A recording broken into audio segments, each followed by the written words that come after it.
Le monde s'effondre, la planète crie, la société s'étouffe, et nous, on ferme les yeux. La biodiversité disparaît à un rythme 1000 fois plus rapide que la normale. Chaque jour, près de 200 000 espèces s'éteignent à jamais. En 2025, plus de 800 millions de personnes se couchent le ventre vide. Chaque jour, 25 000 êtres humains meurent de faim, pendant que toi, t'ouvres ton frigo, tu manges ton plat préféré, et tu râles encore parce qu'il n'y a rien à manger. Et moi, je dois te le dire, tu as de la chance. Tu as un toit, tu as 2 bras, 2 jambes, tu es en bonne santé, tu as un téléphone et malgré tout ça, tu pleures encore pour des petits soucis. Mais dis-moi, tu penses vraiment qu'on va sauver la planète? Tu crois sincèrement que dans ce chaos, avec tout ce qu'on fait aujourd'hui, on a une chance? Moi, je vais être honnête, la réponse est non. Pourquoi? Parce qu'on pense qu'à nous. Parce qu'on est égoïste, parce qu'on vit le nez collé à notre écran, pendant que le monde brûle. Ton smartphone, tu sais combien il a coûté? Pas pour ton portefeuille, mais pour la planète. Un seul téléphone, c'est 70 kilos de matières premières sorties sous terre, souvent par des enfants. Tes vêtements, pas chers, eux, consomment l'énergie de 30 ampoules allumées, jour et nuit, pendant 30 jours. Et toi, tu continues à scroller, à commander, à consommer, sans même y penser. On nous a programmés pour ça depuis qu'on est petit. On nous manipule, les médias, la pub, les réseaux sociaux. On n'est pas des humains libres, on est devenus des pions. Et le pire, on l'accepte. Ma question maintenant, c'est quoi ton projet? Si tu sais, c'est très bien. Mais pourquoi tu fais rien? Et si tu sais pas, eh bien, c'est que t'as un problème. Il y a 1000 choses à faire, 10 000 choses à donner.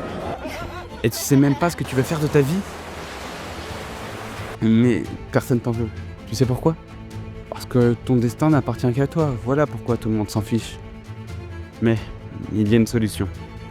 Pense aux autres. Ça paraît ridicule, non? Tellement simple que ça en devient presque idiot. Mais écoute-moi, parce que c'est peut-être le seul vrai moyen de changer les choses. Penser aux autres, c'est ramasser un déchet par terre, même si ce n'est pas le tien. C'est tendre la main à quelqu'un dans la rue, c'est écouter vraiment, écouter un ami qui souffre. C'est donner un peu de toi pour que quelqu'un d'autre respire mieux. Et si tout le monde faisait ça, si chacun, chaque jour, pensait juste un peu moins à lui et un peu plus aux autres, ce monde qui est perdu pourrait renaître.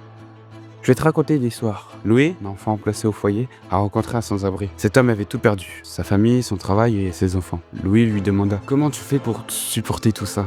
Et l'homme répondit « Mon bonheur ne vient pas de ce que je possède, mais de ce que j'accepte. À mes ennemis aussi, je leur tends la main, parce qu'avant d'être des adversaires, ils sont des êtres humains, et ça, rien ne peut l'effacer. » Tu comprends ce que ça veut dire? Même quand tu n'as plus rien, tu peux toujours choisir d'aimer, tu peux toujours choisir de respecter, tu peux toujours choisir de penser aux autres. Mais toi, tu réalises ta chance, tu réalises que ta simple existence est un miracle. Les scientifiques l'ont calculé, la probabilité que tu sois en vie, maintenant, est de 1 sur 10 puissance 265 000. Tu as plus de chances de gagner à la loterie toutes les semaines de ta vie que d'être né. Ton existence est statistiquement impossible. Et pourtant, tu es là, vivant et conscient. Un miracle qui respire. Alors dis-moi, comment tu peux gâcher ça?